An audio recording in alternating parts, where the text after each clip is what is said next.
కారుణ్య మరణ విషయంలో సుప్రీంకోర్టు సంచలన తీర్పునిచ్చింది. 13 ఏళ్లుగా కొన ఊపిరితో కొట్టుమిట్టాడుతున్న 30 ఏళ్ల హరీష్ రాణా మరణానికి సుప్రీంకోర్టు ధర్మాసనం అనుమతి మంజూరు చేసింది.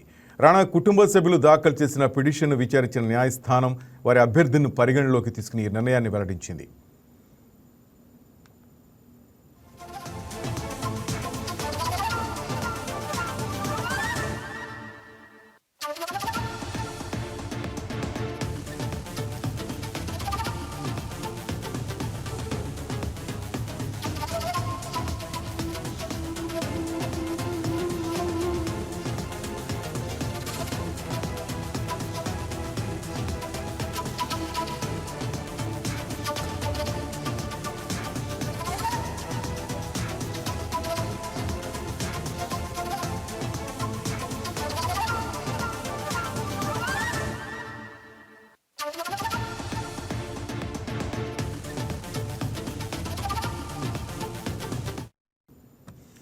హరీష్ రాణా జీవితం 2013లో జరిగిన ఒక ప్రమాదంతో తలకిందులైంది. ఒక భవనం 4వ అంతస్తు బాల్కనీ నుంచి ఆయన ప్రమాదవశాత్తు కింద పడిపోయారు. ఈ ప్రమాదంలో ఆయన మెదడుకు తీవ్ర గాయాలవడంతో అప్పటి నుంచి అచేతన స్థితిలోకి వెళ్ళిపోయారు. 13 ఏళ్లుగా కనీసం కదలలేని మాట్లాడలేని స్థితిలో కేవలం వైద్య పరికరాల సాయంతోనే ప్రాణాలను నిలుపుకుంటూ వచ్చారు. రాణా పరిస్థితిని చూసి తట్టుకోలేని కుటుంబ సభ్యులు ఆయనకు కారుణ్య మరణం ప్రసాదించాలని కోరుతూ న్యాయ పోరాటం మొదలుపెట్టారు. వైద్య నివేదికల ప్రకారం రాణా తిరిగి కోలుకునే అవకాశాలు ఏమాత్రం లేవని స్పష్టమైంది. అచేతన స్థితిలో ఉన్న వ్యక్తిని కేవలం యంత్రాల మీద బతికించడం వల్ల అటు రోగికి ఇటు కుటుంబానికి తీరని వేదన మిగులుతుందని ధర్మాసనం అభిప్రాయపడింది.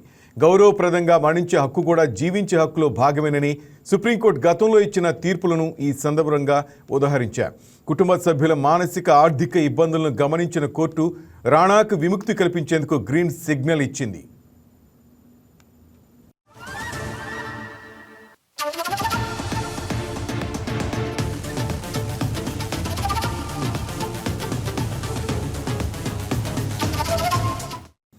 ఈ తీర్పు దేశవ్యాప్తంగా కారుణ్య మరణాల మీద జరుగుతున్న చర్చను మరోసారి తెరపైకి తెచ్చింది.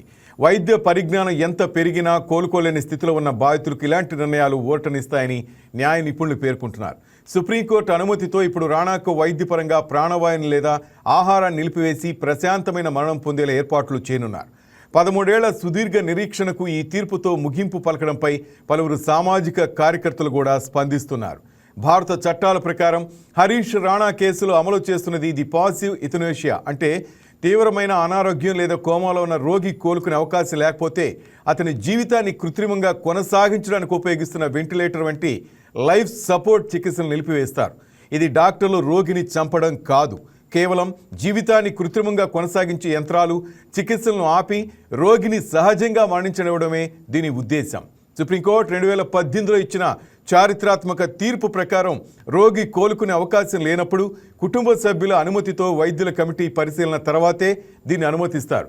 ఇంజెక్షన్ ద్వారా మరణం కలిగించే యాక్టివ్ యూథనేషియా భారత్లో నిషిద్ధం కాగా ప్యాసివ్ యూథనేషియాకు మాత్రం కొన్ని కఠిన షరతులతో కూడిన అనుమతులు లభిస్తాయి.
కారుణ్య మరణ విషయంలో సుప్రీంకోర్టు సంచలన తీర్పునిచ్చింది. 13 ఏళ్లుగా కొన ఊపిరితో కొట్టుమిట్టాడుతున్న 30 ఏళ్ల హరీష్ రాణా మరణానికి సుప్రీంకోర్టు ధర్మాసన అనుమతి మంజూరు చేసింది.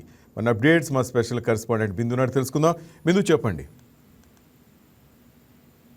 రైట్ శ్రీనివాస్. దేశ అత్యున్నత న్యాయస్థానం సుప్రీంకోర్ట్ ఆఫ్ ఇండియాలో బుధవారం ఒక భావోద్వేగపరిచమయ్యే వాతావరణం కనిపించింది. అయితే ఉత్తరప్రదేశ్ కి చెందిన హరీష్ రాణా కారుణ్య మరణం కేసులో కీలక తీర్పు వెలువడింది. అయితే ఈ తీర్పుకు సంబంధించి అదే సమయంలో న్యాయమూర్తులు కూడా కేసు పరిస్థితుల్ని వివరించినప్పుడు కొంతసేపు భావోద్వేగానికి లోనయ్యారు. ఎందుకంటే శ్రీనివాస్, ముఖ్యంగా ఆ న్యాయమూర్తి జస్టిస్ జే పృథ్వీవాలా హరీష్ రాణా జీవితం గురించి చెప్పేటప్పుడు చలించి కన్నీళ్లు కార్చారు. ఆ కోర్టు ప్రెమిసెస్ లోనే కన్నీటి పరివతం అయ్యారు. అయితే ఒకప్పుడు చాలా ప్రతిభావంతమైన విద్యార్థి తను. అయితే అతను పంజాబ్ యూనివర్సిటీలో చదువుతున్న సమయంలో 2013లో ఒక దురదృష్టకరమైన ప్రమాదం జరిగింది. ఒక భవనం 4వ అంతస్తు నుంచి కింద పడడంతో అతనికి తీవ్రమైన మెదడు గాయమైంది. అయితే ఆ గాయంకి సంబంధించి ఆ ప్రమాదం తరువాత అతను పూర్తిగా కోమా పరిస్థితిలోకి వెళ్ళిపోయాడు. అయితే అప్పటి నుంచి దాదాపు 13 సంవత్సరాలుగా అతను మంచానికే పరిమితమై ఉన్నాడు. వైద్యులు కూడా వివిధ పరీక్షలు చేసిన తర్వాత నివేదికల ప్రకారం హరీష్ రాణా పూర్తిగా పర్మనెంట్ వెజిటేటివ్ స్టేట్ లో అయితే ఉన్నట్టు తెలిపారు. అయితే దానికి సంబంధించి ఆయన మొత్తం వైద్య పరీక్షలు అన్ని చేసిన తర్వాత ఆయన అయితే ఈ పరిస్థితిలో ఉన్నారని కూడా వైద్యులు తేల్చి చెప్పారు. అయితే అప్పటికి తనని శ్వాస తీసుకోవడం కానీ, ఆహారం తీసుకోవడం కానీ వంటి అవసరాల కోసం పూర్తిగా యంత్రాలపైన పడాల్సి ఉన్న పరిస్థితి కూడా ఏర్పడింది. ఇంకా చూసుకుంటే అలాగే ప్రత్యేక ఫీడింగ్ ట్యూబ్ ద్వారా కూడా ఆయనకి ఆహారం అందిస్తూ ఉన్నారు.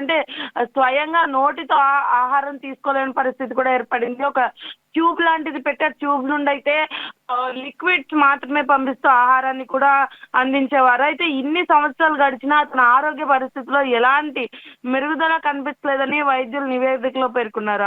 అదే నేపథ్యంలో హరీష్ రాణా తల్లిదండ్రులు కూడా కోర్టును ఆశ్రయించారు. తమ కుమారుడికి ఇంతకాలం ఏదైతే బాధపడుతున్న నేపథ్యం ఉందో సంబంధించి అనుమతి కోరుతూ కూడా పిటిషన్ దాఖలు చేశారు. కేసుకు సంబంధించి ఇప్పటికే విచారించిన తర్వాత సుప్రీంకోర్టు ధర్మాసనం వైద్యులు నివేదికల పరిస్థితులు అన్నింటినీ పరిశీలించి కేసు 2013 నుండి కేసు పూర్తిగా పరిశీలించారు. దాని తర్వాత కూడా కీలక నిర్ణయం తీసుకున్నారు. అప్పుడు ఈ కీలక నిర్ణయం తీసుకున్నప్పుడు న్యాయమూర్తులు ఎవరైతే ఉన్నారో జస్టిస్ పార్దివాలా కూడా ఎవరైతే న్యాయమూర్తులు ఈ కేసుని టేకప్ చేసి అక్కడ కూడిన బెంచ్ ఏదైతే బెంచ్ ఉందో బెంచ్ మొత్తం సిద్ధం చేసి ఆ బెంచ్ లో కేసుకి సంబంధించి అన్ని ఎంక్వైరీ చేసిన తర్వాత తనకు అందిస్తున్న ప్రాణాధార చికిత్సకు సంబంధించి వైద్యపరంగా ఏవైతే నియమాల పరంగా కూడా ఎటువంటి అవసరాలు ఉన్నాయో అవన్నీ కూడా కోర్టు ఇచ్చింది. తీర్పు వెలువడిన సమయంలో న్యాయమూర్తులు ఒక ముఖ్యమైన అంశాన్ని ప్రస్తావించారు. ఒక వైద్యుడు కర్తవ్యం ప్రాణాలను కాపాడడమే అయినప్పటికీ పూర్తిగా కోలుకునే ఆశ లేని పరిస్థితిలో కూడా నిరంతరం యంత్రాలపై ఆధారపడి జీవించడం రోగికి ఎంతవరకు మంచిదన్న ప్రశ్న కూడా పరిగణలోకి తీసుకోవాలని చెప్పారు. శ్రీనివాస్, వైద్యులకు సంబంధించి ఒక ప్రాణం కాపాడాల్సిన బాధ్యత వైద్యులది అయినప్పటికీ ఒక వైద్యుడు ప్రాణాలను కాపాడమే అయినప్పటికీ కూడా రోగికి సంబంధించి నిరంతరం యంత్రాలపైనే బతుకుతున్నాడు. ఇప్పటికీ ఆయన 2013 నుంచి ఇదే పరిస్థితిలో కూడా ఉన్నాడు. అంతేకాకుండా ఈ తీర్పు సందర్భంగా కేంద్ర ప్రభుత్వం అయితే పాసివ్ యూత్ నేషియా విషయంలో కూడా స్పష్టమైన చట్టం తీసుకురావాలని కూడా సుప్రీంకోర్టుకి సూచించింది. ప్రస్తుతం ఈ అంశంపై ఉన్న మార్గదర్శకాలు ఏవైతే ఉన్నాయో మరింత స్పష్టంగా చేయాల్సిన అవసరం కూడా ఉందని కోర్టు అభిప్రాయపడింది. మొత్తంగా చూస్తే మనం ఒక ప్రమాదం కారణంగా పూర్తిగా మారిపోయిన హరీష్ రాణా జీవితం దేశవ్యాప్తంగా మరోసారి గౌరవంతో మరణించే హక్కుపై చర్చకు దారితీస్తుంది. ఇప్పుడు సోషల్ మీడియాలో కూడా ఇదే వైరల్ అవుతుంది శ్రీనివాస్. అలాగే ఈ తీర్పుకు సంబంధించి కూడా ఇటు వైద్యం కానీ మానవత్వం కానీ న్యాయపరమైన అంశాల మధ్య కూడా సమతుల్యత ఎలా ఉండాలి అన్న విషయాన్ని కూడా మరోసారి దేశం ముందుంచింది శ్రీనివాస్. Thank you Bindu.